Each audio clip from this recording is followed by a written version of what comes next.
আর আপনার ডাক্তার আপনাকে বোঝায় যে সপ্তাহে 1 দিন বা মাসে 4 থেকে 5 দিন হস্তমৈথুন করলে কোনো সমস্যা নেই, শরীরের জন্য অনেক ভালো।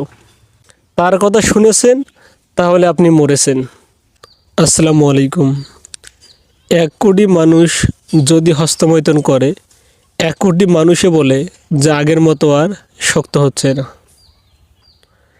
যদি 1 কোটি মানুষ নিজের উপর জুলুম করে, 1 কোটি মানুষ বলে আমাদের টাইম কমে গেছে, যাকে বলে প্রিমিয়ার ইজাকুলেশন, মানে দ্রুত আউট হয়ে যায়।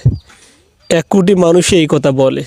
আর আপনার ডাক্তার আপনাকে বোঝায় যে সপ্তাহে 1 দিন বা মাসে 4 থেকে 5 দিন হস্তমৈথুন করলে কোনো সমস্যা নেই, শরীরের জন্য অনেক ভালো। আপনার ডাক্তার আপনাকে বোঝায়, আর সেই কারণে আপনি আজকে এইগুলো কাজ